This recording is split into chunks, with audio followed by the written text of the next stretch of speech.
হুজুর বাচ্চাদের হেফাজতের জন্য দু একটি দোয়ার কথা বলেন।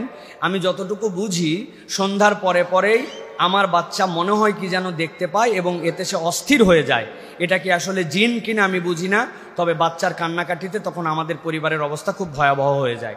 প্রিয় ভাইয়েরা, বাচ্চাদের হেফাজতের জন্য নবী করিম সাল্লাল্লাহু আলাইহি ওয়াসাল্লাম নিজে একটা দোয়া করতেন এবং খুব ইন্টারেস্টিং বিষয়, নবীজি বলছেন আমি যে দোয়াটা করতেছি এটা আমার দোয়া নয়, এটা হচ্ছে হযরতে ইব্রাহিম আলাইহিস সালাম তার দুই সন্তান ইসমাইল এবং ইসহাককে যেই দোয়া পড়ে ফু দিতেন, আমি মুহাম্মদ সাল্লাল্লাহু আলাইহি ওয়াসাল্লাম ওই দোয়াটা হযরত হাসান হুসাইনকে পড়ে ফু দিচ্ছি। সুবহানাল্লাহ।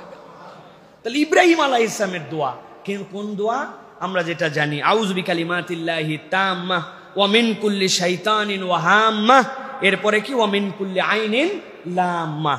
এই দোয়াটা আমরা মুখস্থ করে ফেলি ভাই।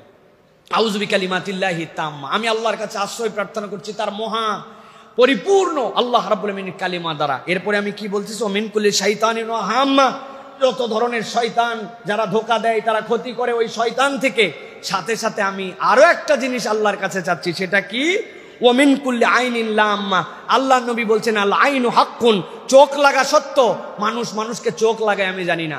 বাপরে বাপ, বাচ্চাটা কি সুন্দর স্বাস্থ্য, বাপরে এত সুন্দর দেখতে, ওরে বাবারে বাবা কি খাওয়া খাই রে। এই যে বলছি না, এর সাথে মাশাআল্লাহ তাবারাকাল্লাহ বলি নাই।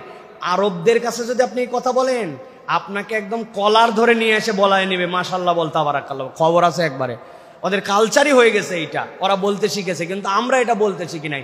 একটা বাচ্চা সুন্দর করে হাঁটতেছে, আপনি ওয়াও, এমন ওয়াও মারছেন যে আপনার চোখের বাপ মায়ের চোখের নজর লেগে যেতে পারে, আপনি অস্বীকার করতে পারেন, কিন্তু নবীজি বলছেন আল আইনু হাক্কুন, এটা সত্য। অতএব এইটা প্রাথমিকভাবে দায়িত্ব। 2 নম্বর, আপনি যেটা বলেছেন যে অনেক সময় শয়তান অনুভব করেন, শয়তান অনুভব করে বলেই নবীজি একটা দোয়া শিখিয়েছেন। নবীজি বলছেন আউযু বিকালিমাতিল্লাহি তাম্মা মিন গাযবিহি ওয়া ইকাবিহি ওয়া মিন শাররি ইবাদিহি, তাই না?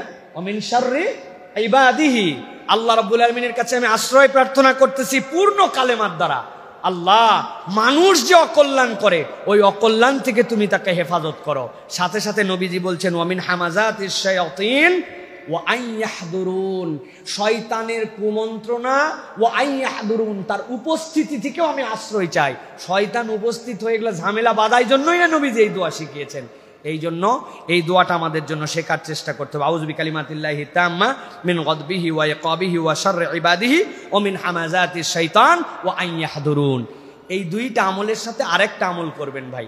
সন্ধ্যাবেলা নবীজি বলছেন জানালাগুলা বিসমিল্লাহ বলে লাগাই দাও, পর্দাগুলা টেনে দাও। মাগরিবের ঠিক আজানের আগ মুহূর্তে প্রত্যেকটা বাড়িতে এটা সতর্ক হতে হবে, শয়তান বাড়িতে ঢুকে যায়। বিসমিল্লাহ বলে একটু জানলা লাগাই দিলেন, পরে খুলে দেন, কিন্তু পর্দাটা টেনে দিতে হবে, জানলাটা টেনে দিতে হবে।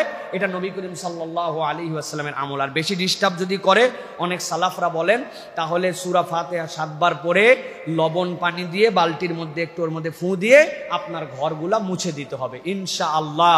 এই যে দোয়া বিসমিল্লাহিল্লাযী লা ইয়াদুররু মা ইসমিহি শাইউন ফিল আরদি ওয়ালা ফিস সামা ওয়া হুয়াস সামিউল আলিম, আউযু বিকালিমাতিল্লাহি তাম্মা, আর ওয়া মিন হামাযিহিশ শাইতান আন ইয়াহদুরুন, এই 3টা দোয়া এইগুলা পরে যদি তাকে ফু দেন এবং গা বন্ধ করে রাখেন, শয়তানের কোনো সাধ্য নাই যে আপনার সন্তানকে ডিস্টার্ব করে। এই আমলগুলা আমাদের চর্চা হওয়া উচিত। আল্লাহ রাব্বুল আমিন আমাদেরকে বোঝার তৌফিক দান করেন।